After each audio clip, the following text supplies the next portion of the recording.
नमस्कार, जय जगन्नाथ। मु ममता पाणी मो यूट्यूब चैनल साहित्य दीदी को आपण समस्त को स्वागत करुछि। पिला माने गत दुईटी क्लास रे आमे अलंकार बाबद रे किछि किछि पढिछु। आ गोटे दिन हमर बाकी थिला रूपक अलंकार। आज हम सेटा पढिबा एवं प्रश्न उत्तर आलोचना करिबा।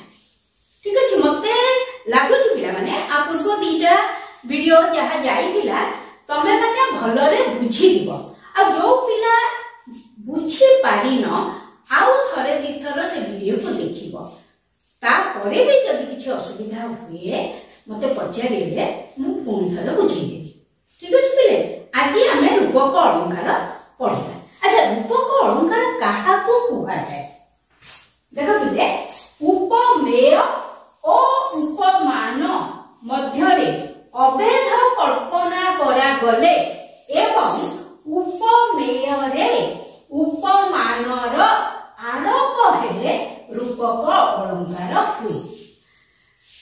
पिले तुमको सहज में गोटे कथा कहूची, रूपक अलंकार काहा को हुए एतिके मन रखिबो।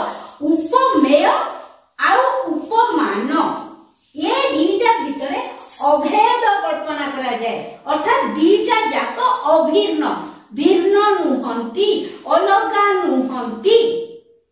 उपमेय आउ उपमान एतिकी मन रखिबेले तमे रूपक अलंकार कोन बुझी पारिबो। अच्छा, अभेद तुम भाबु अभेद कोन? अभेद कल्पना कोन? अभेद कल्पना अर्थ उपमेय ओ उपमान भिन्न भिन्न हेले मध्य दुही को अभिन्न बोली मने करा जाए। उपमेय अलगा, उपमान अलगा, भिन्न भिन्न, किंतु रूपक अलंकार कोन हुए ना से दुही को अभिन्न बोली मने करा जाए। रूपक शब्द द्वारा अर्थ कले अभेद कल्पना परिस्फुट हुए। पिले म आर किछि उदाहरण तुमको दउची। मोह निद्रा, मोह रूपक निद्रा, शोकाग्नि, शोक रूपक अग्नि। गोटे उदाहरण कहूची, सीतांक शोकाग्नि रे रावणर स्वर्णमयी लंका पोड़ी छारखार होई जाइथिला। शोक रूपक अग्नि, एठी शोक को अग्नि सहित तुलना करा जाउची बा अग्नि को शोक ऊपर आरोप करा जाउची। विद्या धन, विद्या रूपक धन, बाल्य कालु तू संजीव विद्या धन निरंतर। विद्या रूपक धन को तू संचय करिबु। पाप पंक, पाप रूपक पंक, पंक जेमिति आबिला पाप सेमिति आबिला, बा पाप जेमिति आबिला पंक सेमिति आबिला। ठीक अछि पिले। आउ रूपक अलंकार रो आउ गोटे पॉइंट तुमको कहूची, उपमा अलंकार रे पिले मन पका। उपमा अलंकार प्रथमे पढिले, उपमा अलंकार रे उपमान ओ उपमेय उभयर सादृश्य वर्णना करा जाए। एटा जेमिति सेटा सेमिति, यथा तथा परि सम तुल्य माने अछि कि एई शब्द को जोड़ी के सादृश्य को देखै दिया जाए। किंतु रूपक अलंकार रे उपमान ओ उपमेयर अभेद कल्पना करा जाए। सेठी सादृश्य उपमा अलंकार रे आउ रूपक अलंकार रे अभेद, एटा जहा एटा सेया, एटा जहा एटा सेया, उपमान जहा उपमेय सेया, उपमेय जहा उपमान सेया। ठीक अछि, अभेद कल्पना उभय भितरे कोनोसी भिन्नता नाही, दीटा को एका। पिले बुझिला। आरो गोटे उदाहरण नबा। कलुष पंके मुही केडे मलिन, केमंते सरी हेबी तोर नलिन। पद्म रु आसीची, लेखक बुझुती मधुसूदन राव। देखो एठी पढिची, एठारे कलुष ओ पंक मध्यरे अभेद कल्पना करा जायछि, अर्थात कलुष जहा पंक ताहा। अर्थात कलुष ओ पंक मध्यरे कोन कौनसी भेद नहीं, कौनसी भिन्नता नहीं। दुहे एक वस्तु बोली कल्पना कराई। मु जहाँ कहली कौनसी भिन्नता नहीं, कौनसी भेद नहीं, कलुष और पंक दुहे एक वस्तु बोली कल्पना कराई। बुझेगा कलुष और पंक भितर कौनसी भेद नहीं, जमती पाक पंक सेमती कलुष पंक है। आ गोटे उदाहरण दूची, दरिद्रता पंक पूर्ण मो जीवन सर, जंजाल जलत जले आविल उदर। दरिद्रता पंक पूर्ण मो जीवन सर। देख बिले एई पदरे दरिद्रता रे पंकर आरोपण हेतु कौन है जीवन रे सर और जंजाल रे जलद जलर आरोप कराई। दरिद्रता रे पंकर आरोपण कराई। ठीक से एका जिनिस एठी जहाँ एठी सेया एठी कलुषर पंकर आरोपण कराई, अर्थात कलुष और पंक अभेद। एठी सेमती दरिद्रता रे पंकर आरोपण कराई, अर्थात दरिद्रता और पंक, दरिद्रता रूपक पंक एक अभिन्न बोली कल्पना कराई। फल कौन ना जीवन सहित सर और जंजाल सहित जलद जलर भिन्नता सॉरी अभिन्नता देखै दिया है।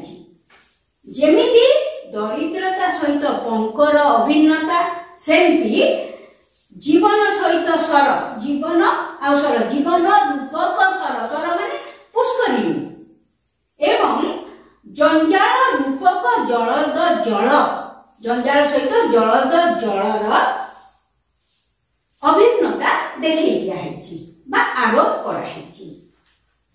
सरला पिले देखिबो रूपक अलंकार रे उपमान आउ उपमेय ए दुईटार अभेद कल्पना कराई। तो आउ गोटे उदाहरण आमे देखिबा। पिले तृतीय उदाहरण देख, कविता बनिता कविता पिता, कहिबा लोके तार उपमाता, कले ताकू भोग रसिक नेता, केते हे अबा रहई योग्यता, कुमती गुआर केवल बई मात्र भाई तार। पिले कविता बुझौ नाही काहे ना एटा जदि को बुझेला आउरे अधिक समय दिबो, खाली टिके टिके काहा सहित ताहार अभिन्नता देखाई छी। मु ताहा ही कहूची कविता बनिता हैला, कविता ठारे बनितार आरोपण कराई छी। बनिता माने झियो, कविता पिता, कविको ठारे पिताଙ୍କର आरोपण कराई छी। अर्थात कविता किए लेखंती ना कवि माने लेखंती, तेणु कविता को कविंकर बनिता बा झियो बोलिकरी कुहाइछि बा बनिता। सेमिति कवि होउछन्ती काहार पिता ना कवितार पिता। बनितार जेमति पिता अछन्ती, कवितार मध्य पिता अछन्ती, से पिता किए ना कवि। एठारे कविता ठारे बनितार, कविंक ठारे पितांकर एवं कहिबा लोक ठारे उपमातार, उपमाता माने साबतमा, जे कहे बा ता विरुद्ध रे जे कहे बा गोटे कविता पढिकिरी जे खराब बोलिकिरी कहे, सेठी कोन हिची ना ताको उपमाता कहैछि। जे कहे से होछि उपमाता, कहिबा लोक ठारे उपमातार आरोप कराइछि। उपमाता जे साबतमा से सबले कहउथाय, भल देखले कहउथाय, खराब देखले कहउथाय, सब बेले कहउथाय। तेणु जे खराब लोक से कौन करती, से होची कवितार उपमाता हैला। कले ताको भोग रसिक नेता, ताको किए भोग करे, ताको किए उपभोग करे ना जो माने रसिक, सेही माने ही कविता को उपभोग करती, कवितार मूल निर्यास को आस्वादन करती हैला। अच्छा कुमती गुआर आ कि मूर्ख, गुआर माने मूर्ख, जे मूर्ख से कौन करिवो, केवल बई मात्र भाई तार, बई मात्र माने साबत भाई। जेमिति उपमाता कविता विरुद्ध रे कहे, सेमिति साबत भाई मध्य कौन करि, जे मूर्ख से कौन किसी बुझी परिबनी तेणु सी होची तार साबत भाई ताहले एठारे कविता ठारे बनितार कविंक ठारे पितांकर कहिबा लोक ठारे उपमातार गुआर ठारे वैमात्र भाईर आरोप करा जायछि। ठीक अछि पिले वर्तमान तमर रूपक अलंकार बाबदरे मोटामोटी किछि धारणा हेइथिबो एतिके मन रखिबो उपमेय आउ उपमान एई दुटा जिंस उपमा अलंकार रे तार सादृश्य देखिए दिया जाए एवं रूपक अलंकार रे तार अभेद कल्पना करा जाए उपमेय और उपमान रूपक अलंकार सरी गला एबे हम तार अलंकार रो प्रश्न उत्तर करिया पिला माने एबे हमें प्रश्न उत्तर आलोचना करिबा प्रश्न मु लेखि नाही कारण सेठी जागा नाही तेणु प्रश्न मु पढिबी उत्तर एठी लिखा अछि अनेक जगह रे उत्तर को मध्य मु शॉर्टकट कर देछि सेई जगह रो अभाव देखो एक नंबर प्रश्न अलंकार काहा को कहा जाय साहित्य को सरस सुंदर और रमणीय करिबा को जो सौंदर्य वर्धक उपादान आवश्यक हुए ताहा को अलंकार कहा जाय। 2 नंबर प्रश्न साहित्य रे अलंकार केते प्रकार ओ कोन कोन साहित्य रे अलंकार 2 प्रकार रो शब्द अलंकार और अर्थ अलंकार। 3 नंबर व्यंजन वर्णर बारंबार प्रयोग रे केउ अलंकार हुए व्यंजन वर्णर बारंबार प्रयोग रे अनुप्रास अलंकार हुए अनुप्रास अलंकार हुए।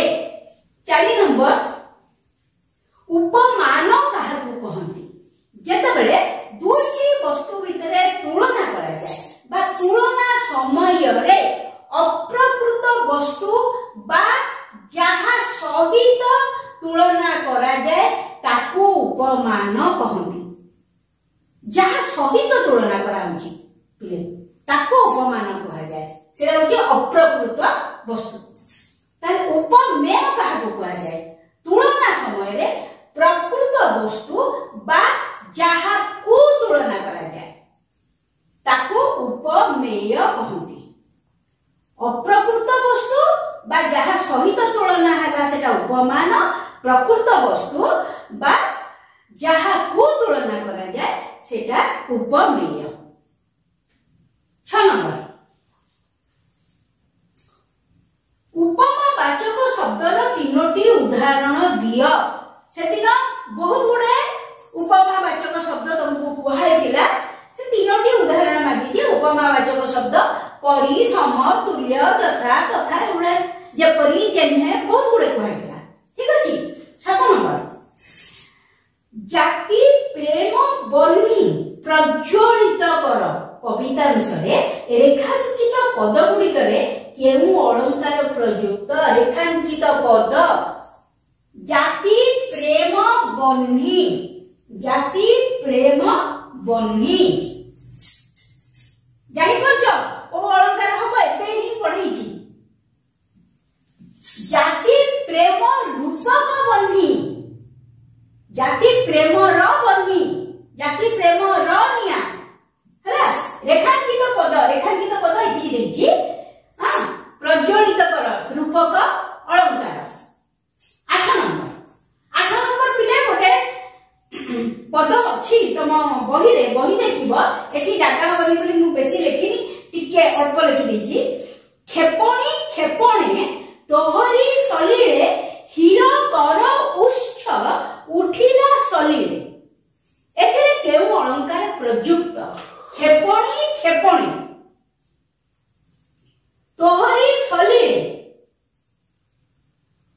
हीरो कर उच्छ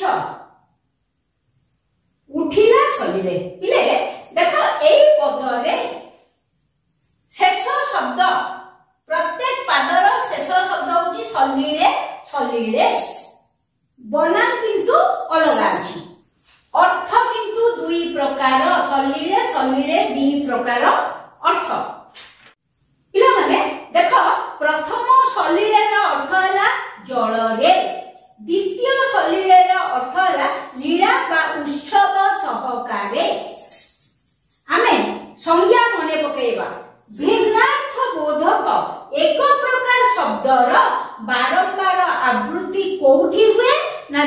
अलंकार रे हुए।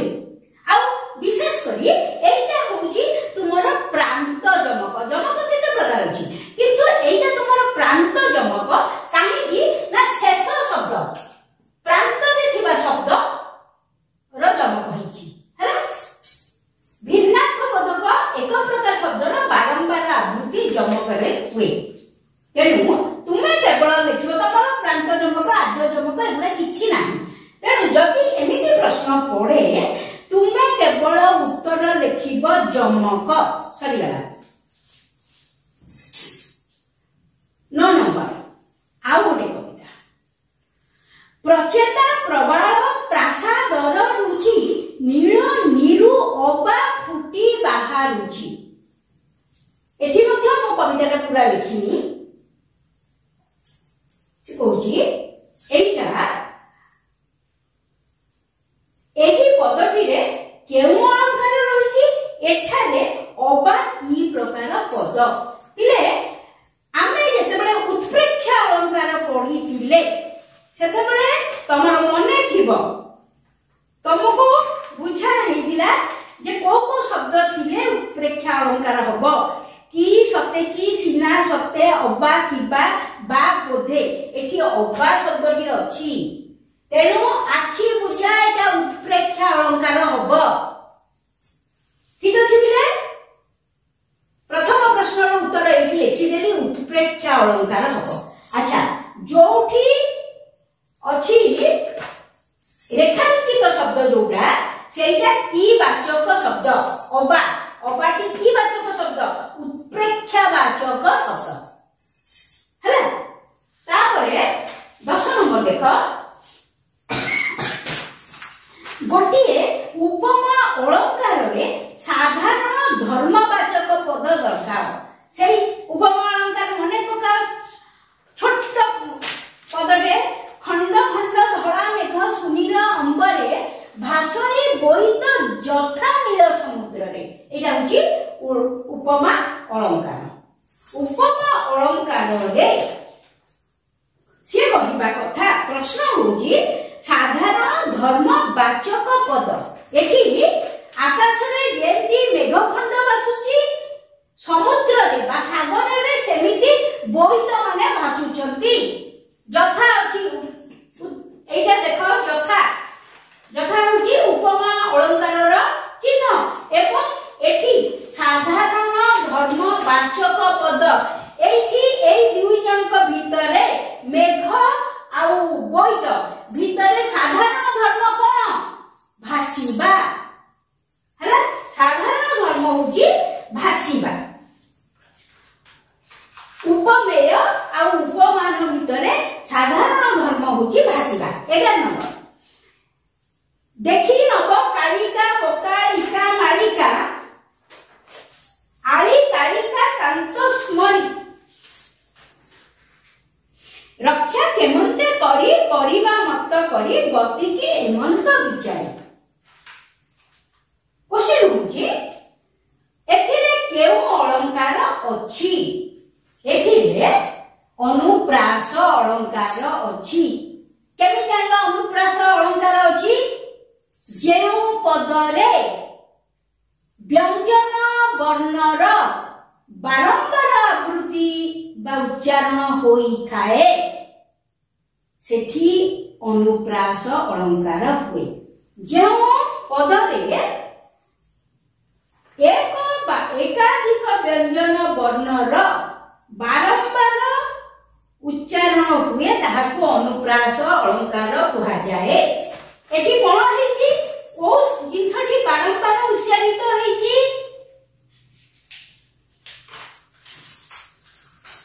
अळ उच्चारित हेची क उच्चारित हेची एवं एही दुईटी पादरे क ळ एवं न र उच्चारण बारंबार हेची।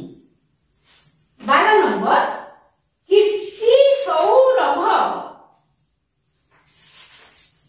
12 नंबर क्वेश्चन पिले कीर्ति सौरभ गला दिगे दिगे भासी एठारे किए उपमेय किए उपमान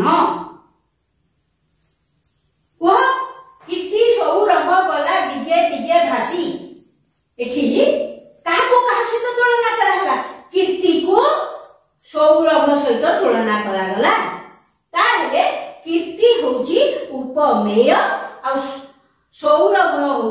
उपमान। ठीक अच्छे तापर आसला 13 नंबर। 13 नंबर पिले कौन होची मु प्रश्न पढ़ुची उत्तर किंतु केवल उत्तर गुड़िक मु लिखि देछि जागा नाही। प्रश्न अछि जहा को तुलना दिया जाए ताकू डैश कहंती उपमेय उपमावाचक शब्द उपमान। जहा को तुलना दिया जाए जहा को तुलना करा जाए कोन हबो उपमेय। 13 नंबर ब देख जेउठारे गोटिए शब्द दुई बा तहिरु अधिक भिन्न अर्थ प्रकाश करे सेठारे डैश अलंकार हुए। मने पका गोटिए शब्द दुई बा अधिक अर्थ प्रकाश करूची बापू नाक सिरी दान योग्य जोसाकू मने अछि तो गोटे गोटे शब्द दीदी प्रकार अर्थ बाहर करूची सेटा कोन हबो श्रेष्ठ हला। 14 नंबर देख पिले 14 नंबर मध्य जागा अभाव मु अल्प अल्प लिखिछि। 14 नंबर क रूपक अलंकार लक्षण निर्देश पूर्वक उदाहरण दियो। 14 नंबर क से गीत मने पकेब कलुष कंके मुही केड़े मलिन केमंते सरी हेबी तोर नलिन। एठी कलुष आउ पंक ए भितरे अभेद कल्पना करा हेची। कलुष रूपक पंक ताहले एटा कोन हबो रूपक अलंकार हबो एवं एठी कलुष आउ पंक मध्य अभेद कल्पना करा जेछि तार एटा होची लक्षण हेला। ख अनुप्रास अलंकार काहाकू कहती उदाहरण देई बुझाओ। एबे एबे ही कहिथिनी जेउ पदरे व्यंजन वर्णर बारंबार उच्चारण हुए बा जेउ पदरे एक बा एकाधिक व्यंजन वर्णर बारंबार उच्चारण हुए ताको अनुप्रास अलंकार कहा जाए। एबे हमें पढ़थिले देखि आड़ी कालिका बकालिका मालिका से कविता लिखि परिबो तमे देखो नचेत आहुरी सहज उत्कल कमला विलास दीर्घिका मराळ मालिनी नीलांबु चिलिका। एठी कल एवं मर बारंबार व्यवहार होउची तेनु एहा अनुप्रास अलंकार। गटा पिले ब्लैक बोर्ड रे जागा नाही तेनु मुहने बुझेइबी हैला। गड प्रश्न होउची श्रेष्ठ अलंकार रो गोटिए उदाहरण दे बुझा। तुम बही श्रेष्ठ अलंकार रो गोटिए ही उदाहरण अछि हैला से गोटी का मन रखिबा सेटा होउची कोन बाबू नाक सिरी सेटा गोटिए उदाहरण देखो बिले बाबू नाक सिरी दान योग्य जोसाकू बिहर कानन कर आलिंगनकू। प्रथम पंक्ति बा प्रथम पादरे नाक सिरी दान योग्य एटा को हमें बुझेबा। नाक सिरी अर्थात स्वर्गर संपद दान माने देई दबा बा प्रदान करिबा। प्रथम पदर अर्थ एया बाहुची प्रथम पदर प्रथम अर्थ बाहुची जे स्वर्गर संपद देई दबा एवं प्रथम पदर द्वितीय अर्थ कोन बाहुची नाक सिरी माने नाकर सौंदर्य दान अर्थ छेदन करिबा। नाकर सौंदर्य को छेदन करिबा बा काटी दबा दिटा अर्थ गोटिए शब्द दिटा अर्थ बाहरची। बर्तमान द्वितीय पदरे कोन हैची बिहर कानन कर आलिंगन को बिहर द्वितीय पदरे बिहर कानन अर्थ कानन रे बा वन रे भ्रमण कर एवं आलिंगन कर। द्वितीय पादर प्रथम अर्थ दीदीटा अर्थ बाउची ना प्रथम अर्थ हला बिहर कानन कर आलिंगन को बणरे बुल एवं आलिंगन कर। किंतु द्वितीय पादर द्वितीय अर्थ कोन होची एठी कानन शब्द खंडित कराइची कान गोटे न एपट को चली आसी नकर हो जाईची तेणु आ गोटे अर्थ बाहर जाउची बिहर कान न कर आलिंगन को बिहर बिहर माने विशेष भाव रे हरण कर कान को विशेष भाव रे हरण करिया माने कोन